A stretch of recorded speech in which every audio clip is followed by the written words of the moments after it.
Hello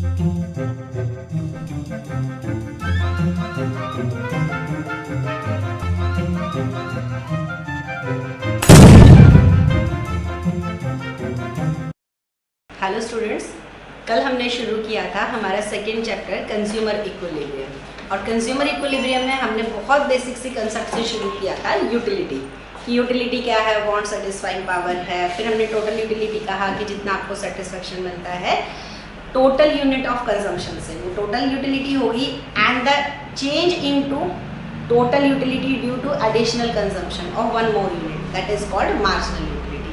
आज हम थोड़ा सा और डिटेल में उसी चीज़ को पढ़ते हैं जो हमने कल किया था, वो है law of diminishing marginal utility. ये हमारा इकोनॉमिक्स का फंडामेंटल लॉ ऑफ कंजम्पशन बोला जाता है। जिस पर यही लॉ अप्लाई नहीं हो रहा ना, उसको तो हम रैशनल कंज्यूमर भी नहीं मान रहे। रैशनल कंज्यूमर मतलब आम भाषा में कहें तो जो कि चीज़ों को समझ सकता है सही तरीके से। तो रैशनल जो है law of diminishing marginal utility, ये लॉ क्या है? तो हमने इसका एग्जाम्पल लिया कि आप इसको चॉकलेट से रिलेट करके समझ लीजिए, आइसक्रीम से रिलेट करके समझ लीजिए, कैसे भी समझो आप कोई एक रियल टाइम एग्जाम्पल ले लीजिए, बस इतनी सी बात है। चॉकलेट आइसक्रीम से फर्क नहीं पड़ता, मूवी से फर्क नहीं पड़ता। आप कोई ऐसी चीज का एग्जाम्पल लीजिए जो आपके एक्सपीरियंस का हिस्सा रही हो, मार्जिनल यूटिलिटी, जो आपको पसंद भी हो। ठीक है, हम नॉर्मली आइसक्रीम का एग्जाम्पल अगर लेना है तो आइसक्रीम को अगर हम यहाँ पर कह लें तो आपकी कितनी भी फेवरेट फ्लेवर की जो है आइसक्रीम आपने ली, आप जब उसकी पहली यूनिट कंज्यूम कर रहे हो, जितनी अच्छी आपको वो पहली यूनिट लगेगी, अगर इसकी एक और यूनिट ऐड कर दें तो शायद आपको पहली यूनिट जितनी दूसरी अच्छी, मैं नहीं कह रही दूसरी अच्छी नहीं लगेगी, जितनी फर्स्ट आइसक्रीम की यूनिट अच्छी लगी थी सेकंड आइसक्रीम उतनी अच्छी शायद ना लगे। शायद का हो सकता है किसी को बहुत ज़्यादा इंटेंसिटी ऑफ डिज़ायर किसी की हाई हो, किसी को काफ़ी मन कर रहा हो, क्रेविंग बहुत ज़्यादा हो तो सेकंड भी अच्छी लग जाए। एक्सेप्शनल केस में कभी कभार ऐसा होता है कि फर्स्ट यूनिट से सेकंड यूनिट की जो मार्जिनल यूटिलिटी है वो बढ़ भी सकती है। फर्स्ट और इनिशियल फेज ऑफ कंजम्पशन पर सब पॉसिबल है। फर्स्ट से जब आप सेकंड यूनिट पर जाते हो मार्जिनल यूटिलिटी बढ़ सकती है, कम तो नॉर्मली होती ही है, सब केस वैलिड माने गए हैं। लेकिन थर्ड आइसक्रीम पर जब आप मूव करते हो तो फॉर श्योर वो पहले जितनी अच्छी नहीं लगेगी। फोर्थ पर, और ये आपको बिना टाइम गैप के कंज्यूम करनी है। फर्स्ट आइसक्रीम खत्म हुई, सेकंड खानी है, third, fourth, fifth, six, seventh आपसे शायद खाई भी नहीं जाएगी, है ना। तो ये जो चीज़ हुई कि जो आइसक्रीम आपको फर्स्ट इतनी ज़्यादा अच्छी लगी थी वही ice cream six, seventh, eighth unit के बाद नहीं हो जाएगा कि कंज्यूम नहीं करनी। फिर भी आपको मान लीजिए फोर्सफुली वो खाने के लिए, कंज्यूम करने के लिए कहा जाता है, तब क्या होगा, शायद 8th 9th के बाद आपकी हालत ख़राब होनी शुरू हो जाए, है ना। वही चीज़ है, ये सिंपल और कोई चीज़ नहीं है, ये कोई अलग चीज़ तो है नहीं, ये तो बेसिक लॉ है कंजम्पशन का। यही चीज़ को हमने यहाँ इकोनॉमी के अंदर पूरा लॉ बना दिया कि as we continue to increase our consumption, कि जैसे जैसे हम अपना as we consume more and more unit, as we consume more and more unit of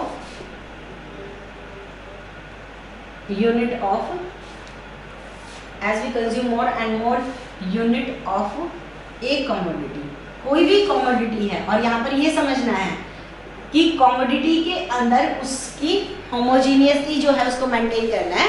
उस कॉमोडिटी में कोई चेंज नहीं करना है कि एक बार आपने किसी फ्लेवर की आइसक्रीम खा ली दूसरी बार दूसरे फ्लेवर की खा ली, नहीं, कॉमोडिटी सेम रहनी चाहिए। ठीक है, as we consume more and more unit of a commodity then ultimately, हम ये नहीं कह रहे तभी की तभी कर जाएगी, अल्टीमेटली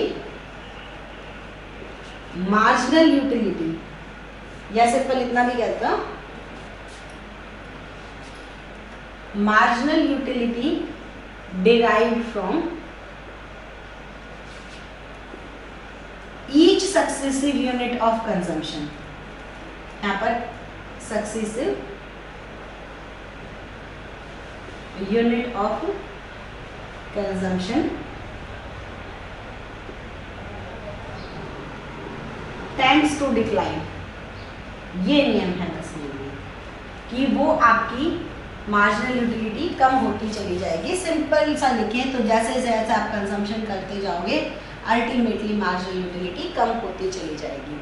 और ये सिंपल लॉ ऑफ कंजम्पशन है, फंडामेंटल लॉ ऑफ कंजम्पशन भी बोला गया है, साइकोलॉजिकल लॉ ऑफ कंजम्पशन भी बोला गया है कि चाहे हमें कोई चीज़ कितनी भी पसंद क्यों ना हो, अगर हम उनको कॉन्टिन्यूसली कंज्यूम करते चले जाएंगे तो हमारी मार्जिनल यूटिलिटी जो है वो उससे कम होती चली जाएगी।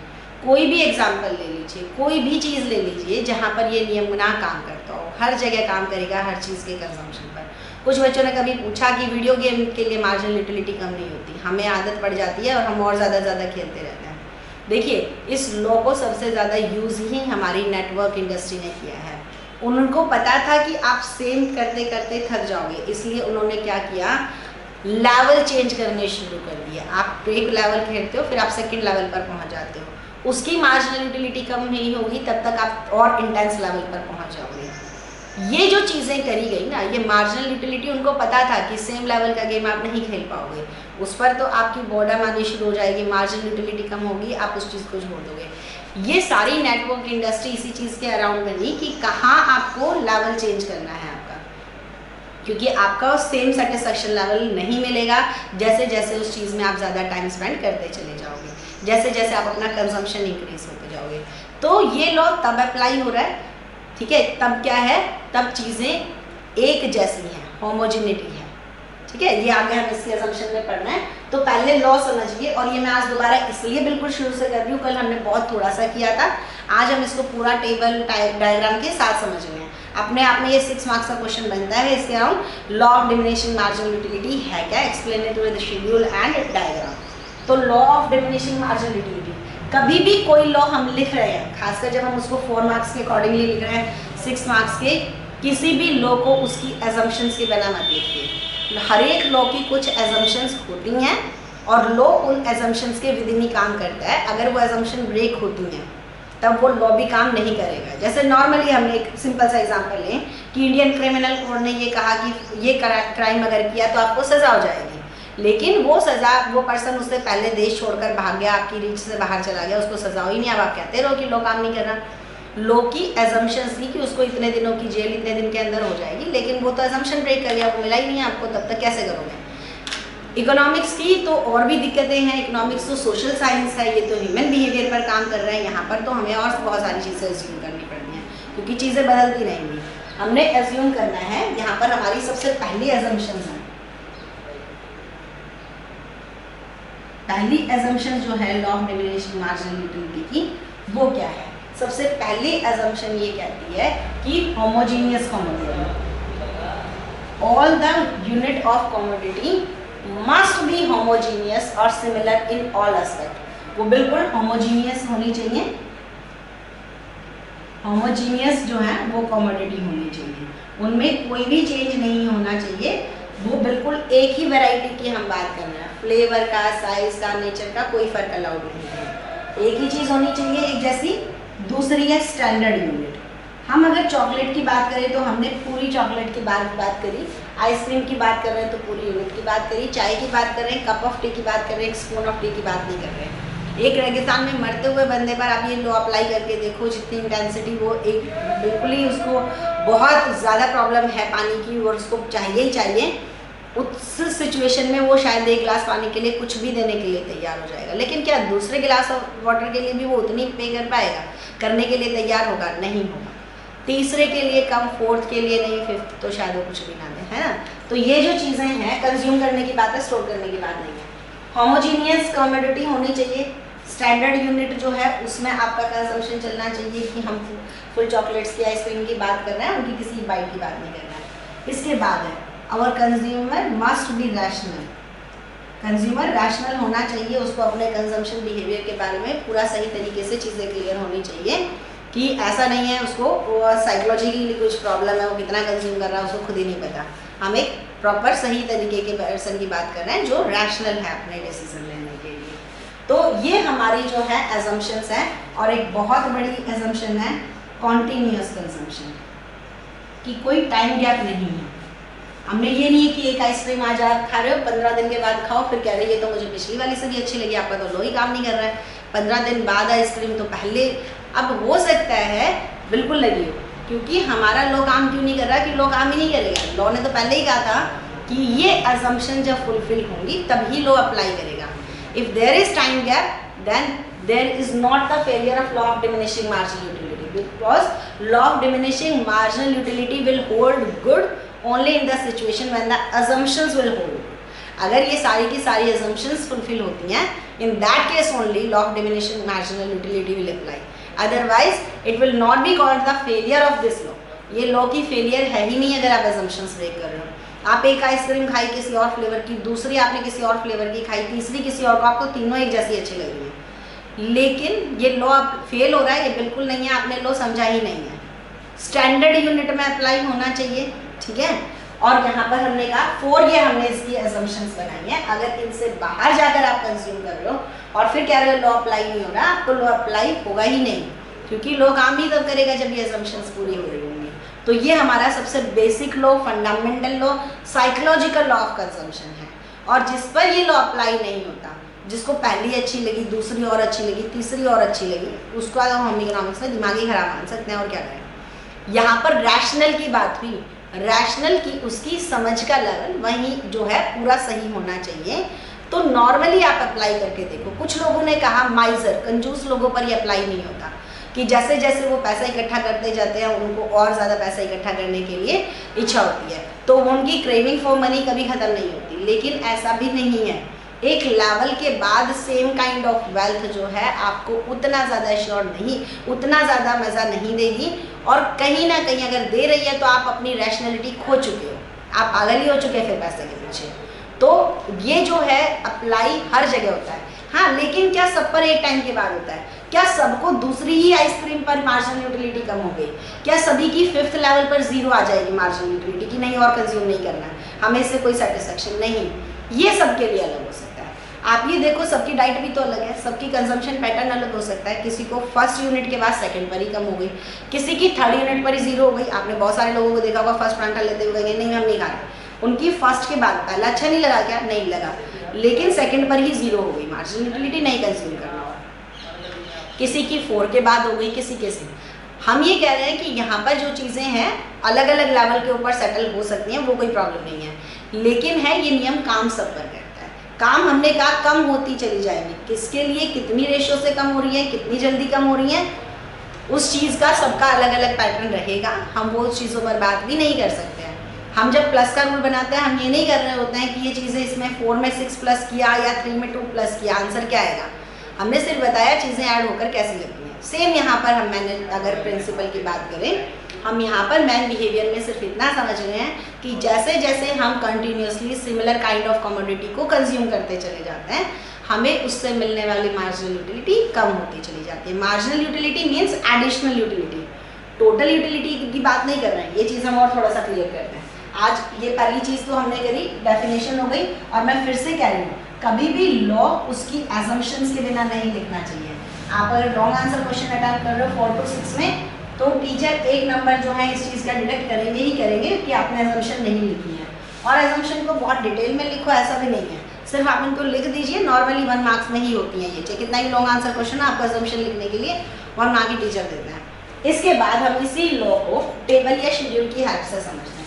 हमने अपना आइसक्रीम वाला एग्जाम्पल ही लिया, मान लीजिए ये आइसक्रीम हुई हमारी, उसके बाद हम लेते हैं टोटल यूटिलिटी और है मार्जिनल यूटिलिटी। ठीक है, आइसक्रीम की हमने 1 यूनिट कंज्यूम करी, ठीक है, 1 यूनिट कंज्यूम करने से, और हमें बहुत दिनों बाद हमारा फेवरेट फ्लेवर कंज्यूम किया था तो हमें वो बहुत अच्छी मिली। और जैसा हमने कार्डिनल अप्रोच में कहा था, हम यूटिलिटीज़ को क्या कर सकते हैं, नंबर्स में मेजर कर सकते हैं, काउंट कर सकते हैं। इमेजिनरी है वैसे 1 यूटिलिटी 1 आइसक्रीम कंज्यूम करी, मान लीजिए आपने कहा मेरे को इससे 20 यूटिल्स, यूनिट क्या है जिसमें यूटिलिटी को काउंट करते हैं, utils.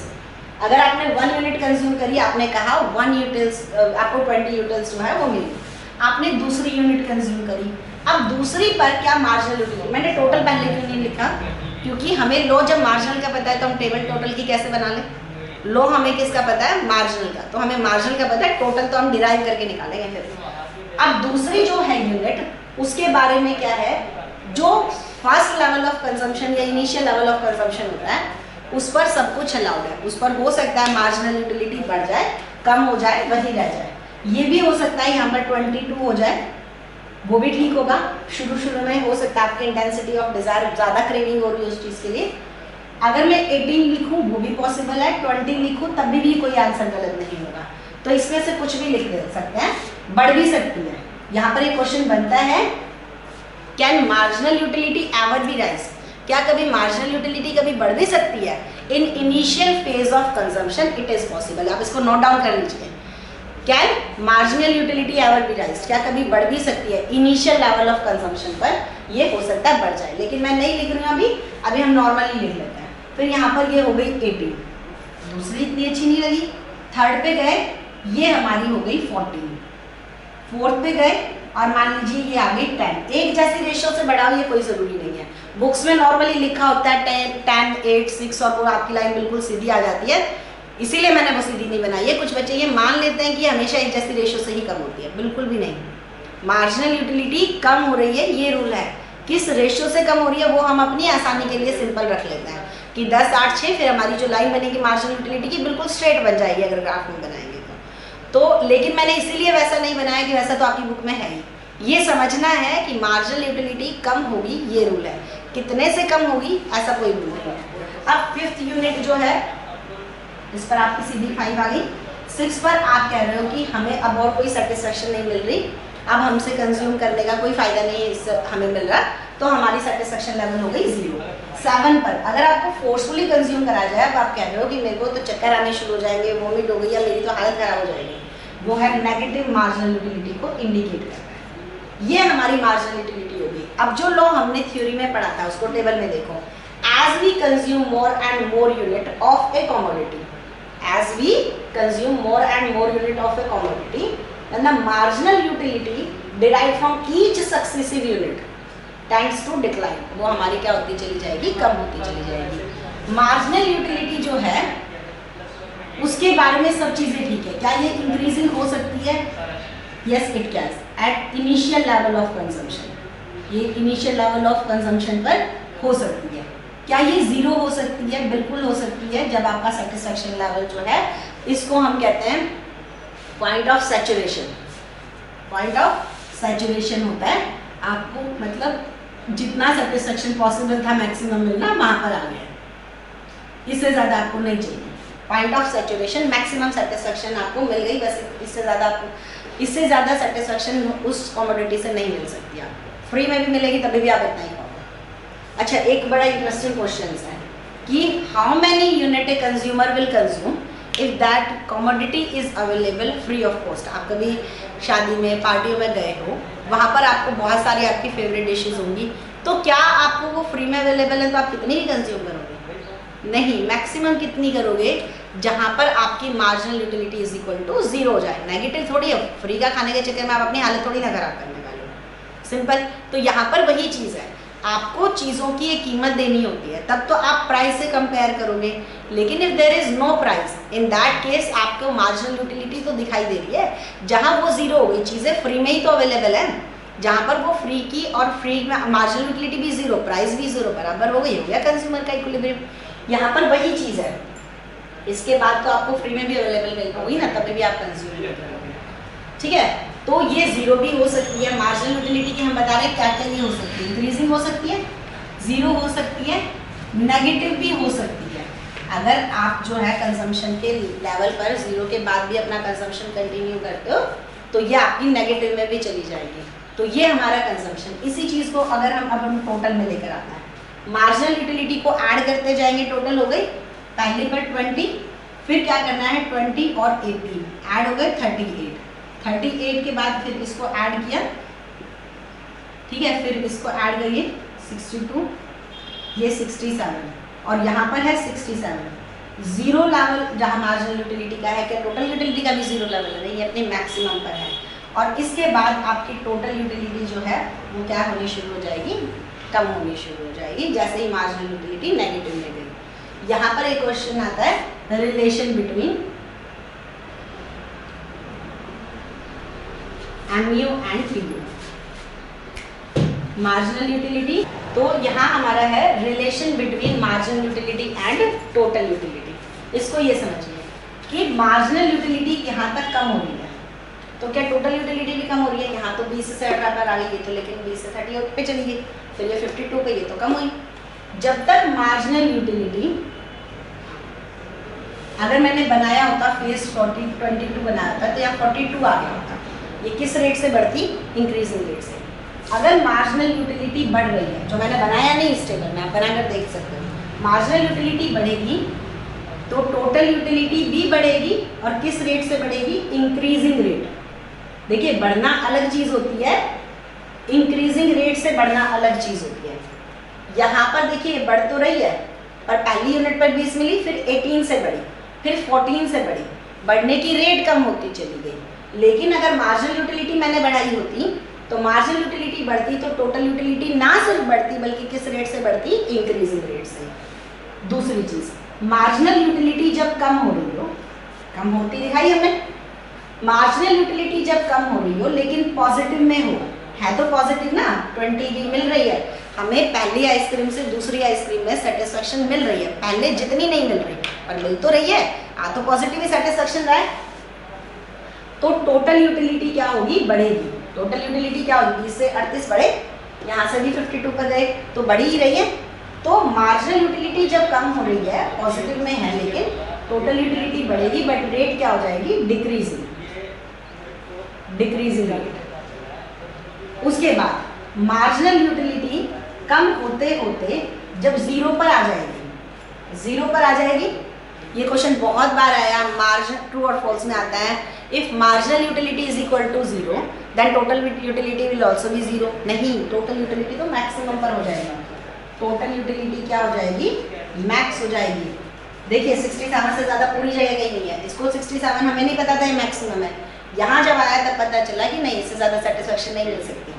So when marginal utility is 0 total utility is maximum. जब कोई कह रहा है कि वो और कंज्यूम नहीं करेगा, यानी कि उसको उस चीज़ को कंजम्पशन करने से जितना सेटिस्फेक्शन मिलना था मैक्सिमम पर वो पहुँच गए हैं।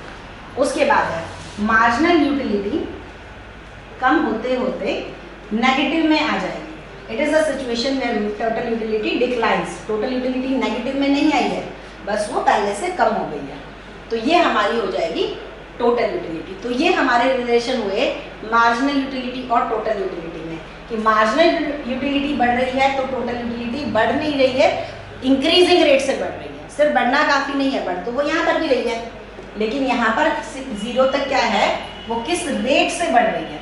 पहले 20 से बढ़ी, फिर 18 से, फिर 14 से, बढ़ने की रेट डिक्रीजिंग है। तो 3 लेवल तो हमारी स्टेबल में ही है कि मार्जिनल यूटिलिटी जब कम होती है लेकिन वो प्लस में ही रहती है तो टोटल यूटिलिटी बढ़ती है डिक्रीजिंग रेट से। 0 पर टोटल यूटिलिटी मैक्सिमम और मार्जिनल यूटिलिटी माइनस, तो टोटल यूटिलिटी जो है वो हमारी नेगेटिव है। मैं आपको बार बार कह रही हूँ, आप इस चीज़ को समझिए। जब भी आप वीडियो देख रहे हो सो पॉज करिए बीच में, अपने नोट्स भी साथ साथ प्रिपेयर करिए, दोबारा देखिए, एक बार समझिए, दूसरी बार देख देख कर आप नोट डाउन करिए कि क्या क्या हमने लिखा था। आपके हैंडमेड नोट्स जो आपको पढ़ा सकते हैं, समझा सकते हैं ना, उतनी हेल्प आपकी और कोई चीज़ नहीं करेगी, तो साथ साथ में इसको लिखिए। तो ये हमारी हो गई, हमने इसके बीच में रिलेशन बनाया। और आज जो हम लास्ट टॉपिक करेंगे वो हम इस चीज़ को बस हम इसको डायग्रामेटिकली प्रेजेंट करेंगे, टोटल यूटिलिटी को और मार्जिनल यूटिलिटी को। देखिए आप इसको एक सिंगल डायग्राम में भी दिखा सकते हो और अलग अलग में भी। अगर आप इसको सिंगल में दिखा रहे हो तो ठीक है, अलग अलग दिखा रहे हो तो कोशिश करिए बिल्कुल एक ही सीन में आप इन दोनों चीज़ों को ड्रॉ करें, बिल्कुल एक ही जैसा स्केल लेके, तभी हम रिलेशन जो है डायग्राम की हेल्प से भी ठीक दिखा पाएंगे। मैं एक में ही ड्रॉ कर रही हूँ। देखिए मार्जिनल यूटिलिटी का स्केल मुझे 1 to 20 चाहिए और यहाँ पर स्केल चाहिए 62 तक, तो काफ़ी अंतर आने वाला है इसमें, तो मुझे काफ़ी बड़ा सा ही बना लेना चाहिए इसमें। ठीक है, मुझे एक तरफ तो है ये 70 तक का स्केल चाहिएगा, नीचे कंजम्पशन का हमारा 7 का स्केल बनेगा, हमने 7 कमोडिटी ही कंज्यूम करी। अच्छा, अब ये चीज़ और समझिए, डायग्राम जब भी इकोनॉमिक्स में बना रहे हो एक चीज़ याद रखिए, जिस चीज़ को भी हम मेनली दिखाने वाले हैं, यहाँ पे यूटिलिटी को शो करना है तो यूटिलिटी को OY पे दिखाएंगे, यूनिट ऑफ कंजम्पशन को यहाँ दिखाएंगे। अगर थोड़ा टेक्निकल लैंग्वेज यूज करें तो इतना होता है कि जो डिपेंडेंट फैक्टर है, यूटिलिटी डिपेंड कर रही है ना कंजम्पशन पर, डिपेंडिंग फैक्टर को हम OY पर दिखाते हैं, इंडिपेंडेंट फैक्टर यूनिट्स को हमने नीचे दिखाया है। 1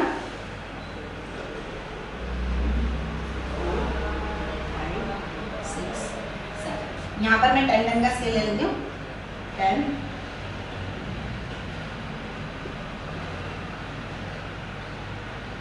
मेरी सीधी लाइन नहीं बनने वाली है, आपकी बुक्स में सिंपल सीधी लाइन बनी हुई है। उसकी रीज़न यह है मार्जिनल यूटिलिटी उन्होंने एक जैसे रेट से डिक्लाइन करनी है, और वो कई बार बच्चे गलत परसेप्शन बना लेते हैं कि हमेशा एक जैसी रेट से बनती है। मैंने सिर्फ उसी के लिए इसको एक जैसी रेट से नहीं बंद किया।